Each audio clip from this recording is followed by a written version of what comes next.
that we had last year. And I know we're not looking too far into the past, but our team last year, I think we're a top 5 team of all time. If you really look at the season outside of the first 4 games, like, it was belt to ass. It was dominant. And like from how dominant you guys were on defense and how dominant we were on offense and special team, like people don't realize how great of a team that actually was.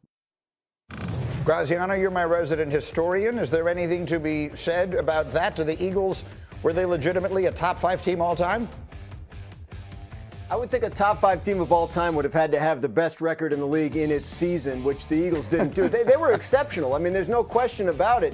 They were exceptional on both sides of the ball. They kicked the living you-know-what out of one of the greatest teams we've ever seen in the Super Bowl, right? The Chiefs dynasty. So it is so fun to spend the offseason as the team that won the Super Bowl. Like, it is like you give 0 foxes about anything anybody has to say about you. You can troll people with T-shirts. You can say you're one of the greatest teams of all time. Fact of the matter is, we're going to find out. If it's sustainable, they will sustain it. And if not, then, we'll forget Saquon ever said this. But right now, I understand why he feels that good about that team. By the end of the season, they were outstanding. Me too. I know. The Rams had them dead to rights in a playoff game, by the way, in their building. If it hadn't snowed, I still think they would have won it. Let's be realistic here. They're nowhere near one of the 5 greatest teams of all time, but I have no issue with them feeling that way. Winning the championship means never having to say you're sorry. Here is the question that's on the screen that I like. Dominic Foxworth, are the Eagles a dynasty in the making? Do they look like they're going to be the team to beat for the foreseeable future? Absolutely, and saying nowhere near is a bit of a stretch. I think that this team was incredibly dominant. You can't find too many weaknesses in this team. And yeah, every great team has some almost losses and some actual losses. So yeah, it's hard to argue how this team is going to get knocked off other than just football randomness. They're still better than everyone else in football. And also, shout out to the Exciting Whites. That was their podcast, right? You didn't even give them a plug. Where Saquon is out there talking trash. Yeah, right? That was them, right? I'm not in any way taking away from what the Eagles did, but if you go back over individual seasons in NFL history and you look at some of the most dominant performances, including one that ended in an undefeated season and the 85 Bears and the 2000 there are the list of greatest NFL teams of all time, the 84 Montana-led San Francisco 49er teams.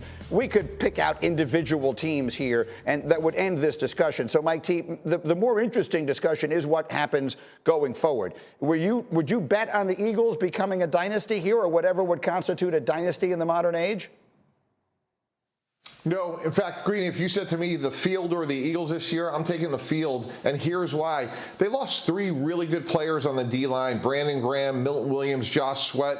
Now, they have drafted incredibly well. I think Jihad Campbell is going to be a great linebacker for them, but it's really hard to repeat, and when you lose multiple good players at the same position, history tells us that's hard to replace. So I think the Commanders in their own divisions coming with Jayden Daniels, and when you look at the NFC North, I think the top 3 teams in that division could, certainly stand toe-to-toe with the Eagles. You mentioned the Rams a year ago, so I like Philadelphia a lot, but I think it's going to be really hard to repeat, let alone be a dynasty. Here's how I see this one, Neek.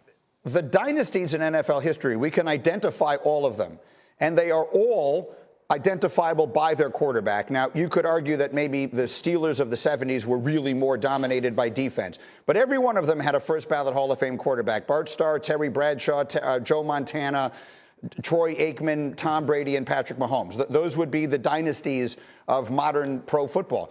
Is Jalen Hurts going to ascend to that? To me, that would be the answer to the question. He has been an ascending player generally throughout his career. If he continues to do that, then I don't see any reason in the world why they can't be the team to beat for long enough that they could turn into something people could argue as a dynasty. Yeah, I completely agree with you. First of all, I'm not going to let you sneak in that Terry Bradshaw slander and assume that was a defensive-led Steelers team. My man TB12 was balling throughout all of that run. And also, to your Jalen Hurts point, I'll point out that those quarterbacks we remember because they were great in big moments. And as critical as we all have been, including myself, of Jalen Hurts throughout the course of his career, what he's not is small in the big moments. Like, he balls out in those big games. So I'm not sure what what more we can ask of him in those marquee moments, other than what he's done is put up some of the best numbers we've seen. So maybe we won't remember him as an NFL MVP, but we will remember him as a big game quarterback, which is what all those guys have been.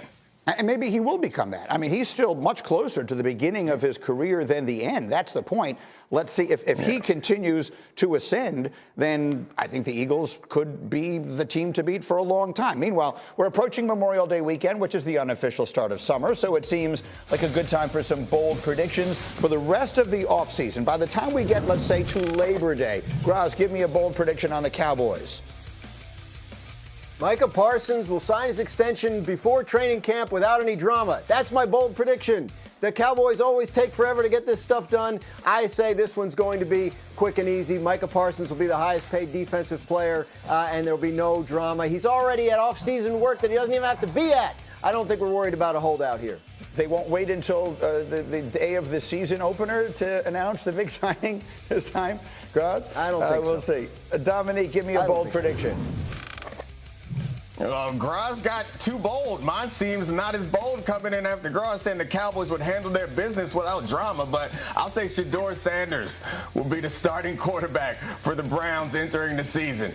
I think that they want to know what they have in either Shedeur or Gabriel before the season is over, because there's a chance that they'll be at the top of a good quarterback draft again next year. So I think they'll move quickly to getting those guys on the field to see what type of players they will be.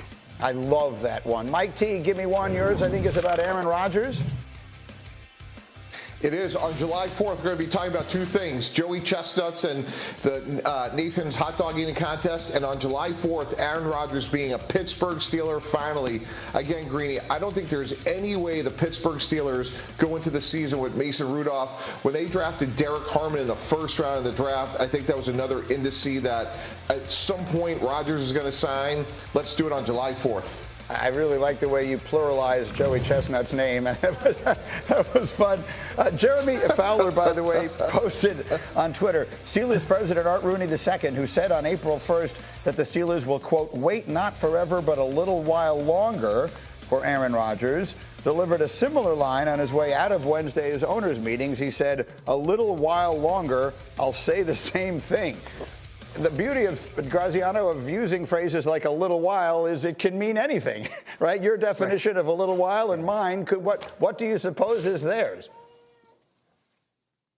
I mean, look, I think the mini camp that's coming up here in the second week of June is an important date to watch. And I'm not saying that's a drop-dead deadline for the Steelers, but if Aaron Rodgers is not at that mini camp, that means he doesn't do any on-field work with the Steelers until the end of July, at the start of training camp. And that feels far-fetched to me that a 41-year-old who didn't play well last year, didn't play at all the year before, didn't play well the year before that, jumps right in at the start of training camp, picks up a new offense, and leads this team to that much more than Mason Rudolph could. I just feel like if he's not there by that minicamp, they have to look at other options. All right, and I will ask the question everyone in America is asking, which of you has a cat?